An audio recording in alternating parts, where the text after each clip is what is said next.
Y'all asked, so I'm going to answer. Today, we have another Tech Talk video where we are getting into a content creator Q&A. So let's get into it. So one of the first questions that I got is how to stay motivated and consistent. And I feel like this is a question that we often get when it comes to content creating. Like one of the top pieces of advice that people give as far as like your content creator journey or being an influencer is to be consistent. But how do you do that? So for me, what I found is if I create a schedule and I stick to it, that's what helps me remain consistent. And when I say that, that doesn't mean that you're always gonna be on that schedule. But when it comes to those times where, life be lifing and you might get overwhelmed or whatever, remember your schedule as like your baseline. And when you hop back into things, don't try to play catch up. That's one thing that I've been realizing lately that has helped me remain consistent, because you'll always feel like you're behind if when you jump back into things, you're trying to like backtrack on all the different things that you haven't done or missed posting and those kind of things. The first thing I would recommend is to create a schedule that works for you, whether that be a work schedule, a posting schedule. Come up with the schedules that you need in a way that works for you. For me, slow mornings is my thing now, and I go to the gym in the mornings, and as long as I get to work by like 11 o'clock, 12 o'clock, and I'm locked in, that's what works for me. So it may not look like me getting up at 8 a.m. and working till 5 p.m. It may be me taking my slow mornings, going to the gym, whatever. And then when I get home at 12, I may work from 12 to 8 or 12 to 12, child. Sometimes it just varies, but I would say that is the way that I've learned how to be consistent. And what helps motivate me to remain consistent is one, the results. Like, I want to continue growing. I want to always be able to elevate my content and continue growing. And in order to grow, that means I have to do work today. And another thing that helps you continue to like move forward when it comes to remaining consistent is to, like I said, jump back in where you left off. It's kind of like those best friends that you don't have to talk to every day, but when you do link up, it's like no time has passed and you just keep moving forwards. I would recommend not trying to backtrack and catch up and just hop back in and moving forward. That's what I've found that's helped me remain consistent lately. Some of these questions I'm gonna dive a little bit deeper into in the coming weeks, but my girl Leslie asked, what is my favorite tech companies to purchase equipment from and why? So I actually am gonna do a video on this next week where I share with you guys like the top retailers that I love. But just off the back of my hand, I love shopping on Amazon and Best Buy. Those are probably like my top two places to buy tech. One, because Amazon and Best Buy is reliable, but also they have other options available for you, whether that be open box. I just purchased something that's renewed on Amazon, so I have to update you guys and let you know how that goes. But sometimes you can find equipment that's literally just been opened and returned, and you can buy it for a slightly cheaper price. I just love Amazon because one, if you have the Prime subscription, you can get it in 2 days. But two, they always have deals going on, and they have a lot of different retailers on there that sells great tech gear for a fraction of the price. I got another question that says, which tech equipment was a waste? For me, I would say there's like a few things that are a waste to me, but that's only because I haven't like fully used them. What I will say is that it's this like rectangle looking ring light on a tripod from the TikTok shop. Completely a waste of money.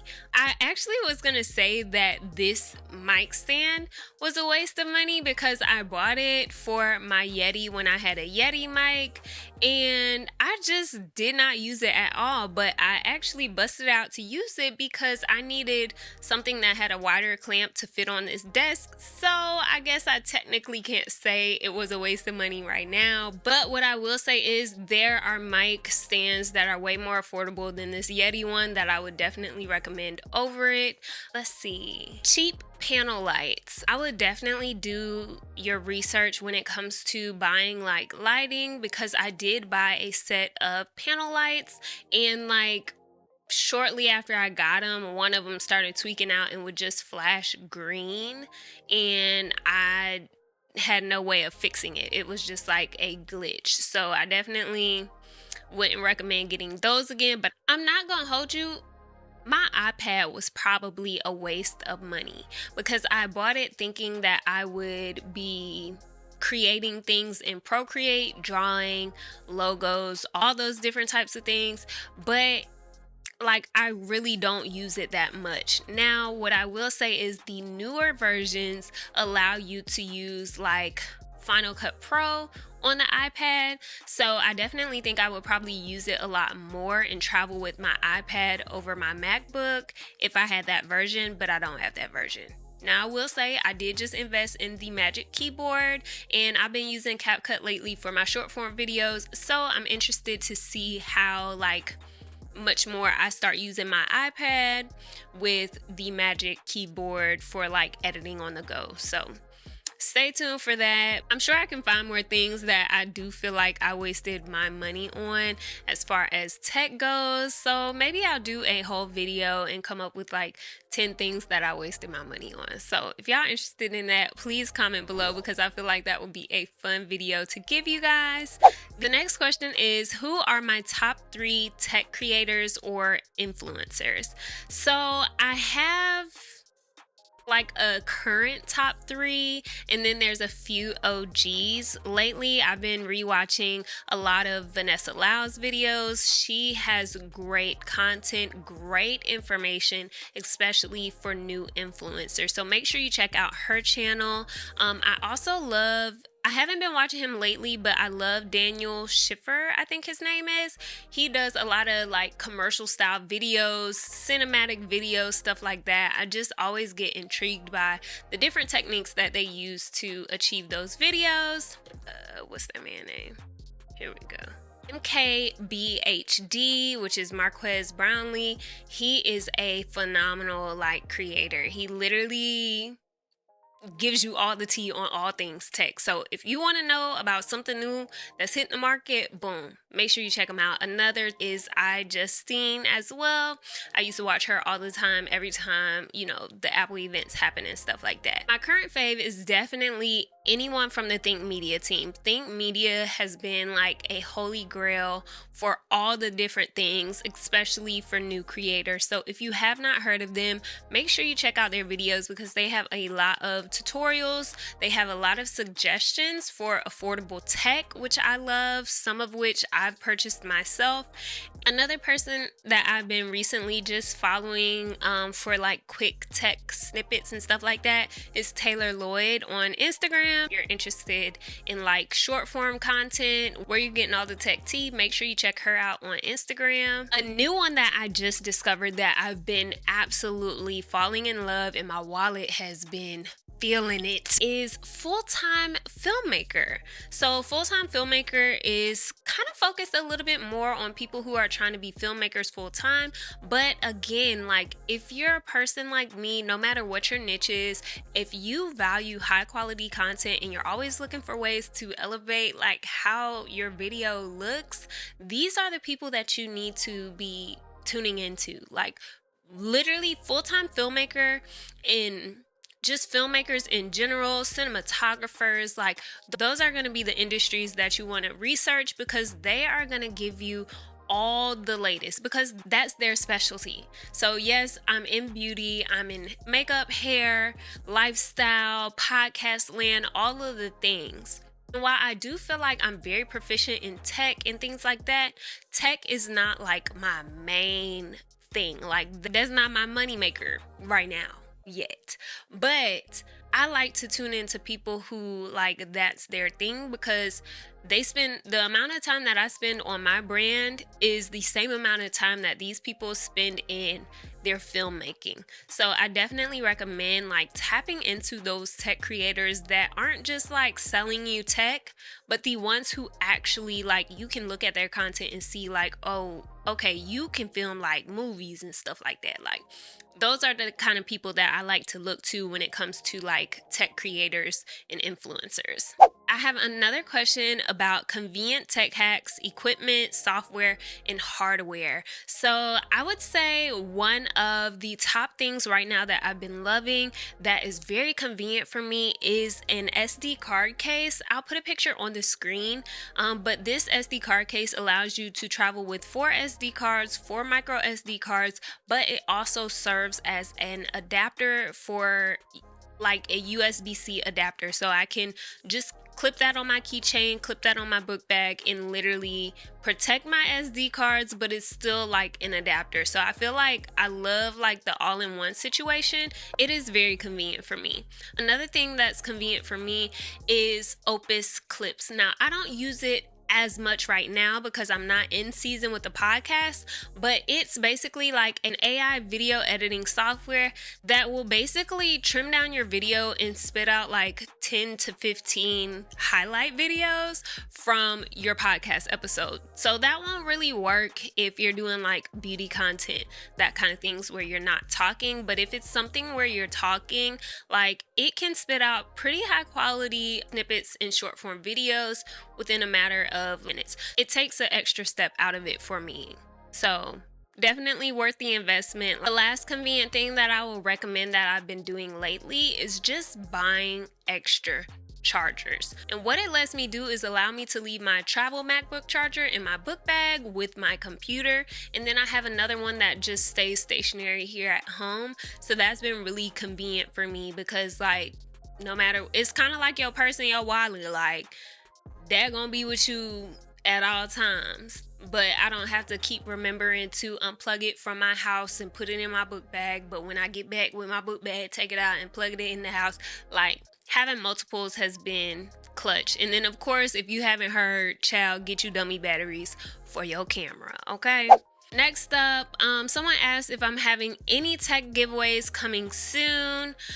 Right now, I don't really think I have a tech giveaway planned, but it's something that I kind of do want to do because I have a lot of tech and all of it I don't really need. So I'm working on minimalizing all the things that I have, child, and if and when I get to it, I probably will do like a tech giveaway or something like that. I feel like that'll be fun, or maybe giving away like an essentials kit or something like that. That's definitely something on my radar, and I'll probably do it through my email list. So if you have not subscribed, child, we are about to be doing some big things on my website coming soon, so make sure you subscribe to my email list so you don't miss out on that, because child, that's where the giveaway is gonna be at. This question kind of plays into something that I kind of already talked about when I talked about the tech creators that I follow. But the question is, how do you go about staying updated on the latest tech? And one way is to, watch the videos that my favorite tech creators put out. That's something that I focus on. And then also I surround myself with other creatives. So I'm always asking them, like, if their footage looks good or their content looks good. I'm like, girl, like, what do you use? I'm always asking, what do you use? I also serve on my media team at church where we have more live production tech. But we have a lot of great creators at my church who like create content for social and all that stuff. So I'm always asking them questions like, okay, well, how did you do that? How did you create a look? What do you recommend here? Like I'm always asking questions. As far as editing tips, I will say check out my last video where I did the transcript based editing through CapCut. My top tip when it comes to editing is to learn shortcuts. Like literally shortcuts will save you so much time, so much headache, and it just makes everything a lot easier. The other thing I would recommend is if you've been spending a lot of time on a video, pause, take a breath, go away from it for a while, and then come back to it. Because sometimes when you're editing content, I remember I was editing my Fenty hair video. One, I was overwhelmed, girl. I had like 2 to 3 hours worth of footage, and one, just culling through that is like, can be overwhelming when you're looking at it, knowing you got to get it down to like, under 20 minutes. And on top of that, I was editing it for like 3 days. And so as I'm like going through it, I'm just like, bro, like, your eyes start to look far apart, and just everything just start looking funny after a while when you just be looking at it forever. So you have to take those breaks and then come back to it, because 9 times out of 10, when you come back to it, you're gonna be like, oh, this is fire. Like, I was tripping because I was looking at it too long. So definitely take a break when it comes to editing. Y'all had a lot of good questions, so I definitely appreciate everyone who dropped a question in the chat box on my Instagram. So make sure you follow me over there, girl, Uncut Gems with Slim, so you don't miss out on these polls. So the next question is affordable tools for new content creators. If you're new to this and you don't have any money to invest in it, preferably you got an iPhone, child. And I would recommend starting with your iPhone. Look into different things that can help you make your iPhone feel like it's a cinematic camera, okay? Like, you do not have to pour a whole bunch of money in when you're just getting started. The beauty of being a creative is that you can get creative in the process. So when I started, my very first video was on a Toshiba laptop. But when I got to filming on iPhones, I had like the iPhone 4 at the time, and my friend, she had a newer version. She had the iPhone 6, and I was like, girl, can I please use your phone to record my videos? And that's a good friend right there. Shout out to you, Kiara, girl. And I used to literally tape her iPhone to my bathroom mirror with the back camera facing, because if you do your research, the back camera is higher quality than the front. And I would film my videos on her iPhone. I used to have to delete the apps off my phone when I wanted to record anything because I didn't have storage, and then re-download them after I upload the video. Like, all the things. You get real creative when you're limited in your resources. So I would definitely lean into that creativity. And I'll also say check out my Amazon. I do have some affordable gifts for content creators under $100. So make sure you check that out. But the top things would be your camera, lighting, because everyone isn't able to film in daylight. But if you are able to film in daylight, that's a free ring light, honey. Go ahead and use it. And then your audio quality is the other thing that I would recommend. CapCut is a great investment, CapCut Pro, for video editing. So I would definitely check that out. And then if you do have a MacBook, iMovie is free. That's what I started editing my videos on when I got started. Someone else asked, what do you do at times when you feel uninspired or unmotivated to post or create? I feel like I'm always inspired to create because that's just in my nature. That's the way the Lord made me as a creative. But there's like times where you can feel like, ooh, like I am not motivated about the content that I'm creating, or I'm not creating any content right now. Like if you're in a funk or something like that, I say this all the time, I like to watch my old content, because a lot of times as you're growing, you can critique yourself really hard and you can forget like how far you've come. So sometimes I like to go back and watch like my old videos, and that'll really reignite the spark in me, because it'll be like, okay, girl, you did great content. You have videos that had 1 million views before. Or even if you're a smaller creator, okay, I used to be happy at one point when I got 10 views. So it's like, once you achieve a thing, like, don't let those achievements just go to the back of your mind and you forget about them. Okay, like keep those memories at the forefront so it can remind you to appreciate the journey that you're on, but also motivate you to keep going. Because for me, I feel like my content has continually progressed. The knowledge that you have is going to continually grow. So yeah, I would do that. Then I would also kind of audit what I'm feeding myself. So what am I intaking? Are you watching more creators on YouTube and Instagram that are where you want to be, and it's making you subconsciously compare yourself to them and feel like you're not doing enough? Like, what are you consuming that's trying to dim like your fire to create? The next question is, do you always have to have money to purchase equipment and time to learn from others? So I will say investing money in your business is important, and in your content is important, but like I said earlier, like when you're limited in resources, get creative. I can achieve the same quality that I have right here with my camera sitting on this tripod, or with my camera sitting on a stack of books. The stack of books might be something that's just sitting around in my house versus purchasing a tripod. So it's different things that you can do without spending money that can help you in your content creator journey. I definitely recommend shopping your house first. It's a lot of stuff in the house that you don't realize could help you, create the environment, the aesthetic, all the things that you need that you didn't really realize that you could use until you're limited. And so for me, when I started off, my softbox lights were, I think they were $5.97 LED desk lamps from Walmart. I had 2 of them, and I sat them on like the corner of my desk, and I used a napkin to soften the light on my face, and that literally was my lighting. Yeah.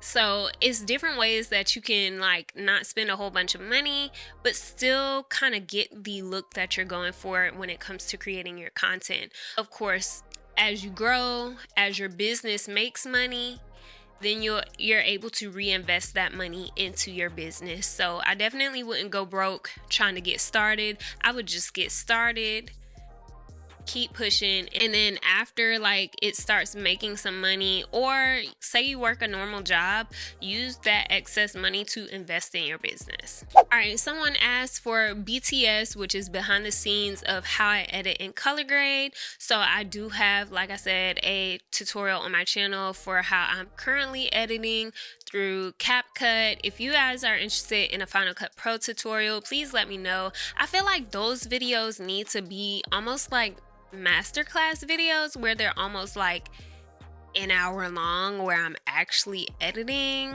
or maybe a live. So let me know like how you guys want to see that, because I be going in as well as looking a hot mess when I be editing. But if that's something that y'all want to do together, please let me know, and I will definitely see what can be done so I can share with you guys how I edit like in Final Cut Pro and all those things. And as far as color grading, like I don't record my videos flat, and I know all the filmmakers be like, baby no, what is you doing? But I'm not there yet. Do I color grade my videos? A little bit. Yeah, I do a little color grading, a little color correcting, but I don't do like overly too much. But if that's something you guys want to see, again, let me know in the comment section below. I will do a tutorial, but I'm not a pro at it, so I could just show you how I do it.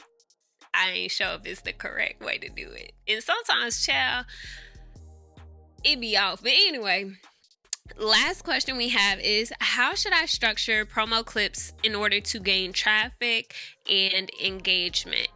I don't know if this is answering the question, but to gain traffic and engagement, I would recommend having a strong hook. Like, it's so easy to scroll past people. So within those first like 2 to 3 seconds, like you need to engage the viewer. Like, it needs to be something that causes them to stop scrolling. Another case study that me and my girlfriends did was like, when it comes to those kind of B-roll style TikToks and reels that have just like text over it, is to put a lengthy caption, because the longer someone has to read, the more times they're gonna watch it in order to read it, because they probably not reading quick enough by the time it ends. Or 2, like they trying to read the entire thing, so they're gonna sit on your video a little bit longer. So I would definitely recommend, like if you're doing those style videos, creating like 2 sentences or so for your text overlay, If you're doing like trending sounds and stuff like that, that's another way to kind of get engagement. And you want to try trending sounds that have like under, I would say under 10,000 videos, because then your content will pop up a little bit higher when people go to the trending sound versus once it's like saturated and there's hundreds of thousands of reels to that sound. But regardless, I do feel like using trending sounds helps you, especially on Instagram. But yeah, engage the viewer within the first 3 seconds. That would be my top recommendation. I know this video was a little bit lengthy, but I'm so glad that I got to answer all of you guys' questions. If you guys want another content creator Q&A, please let me know in the comment section below, or leave some more questions that you may have so we can do this yet again. Of course, I love y'all, and until next week.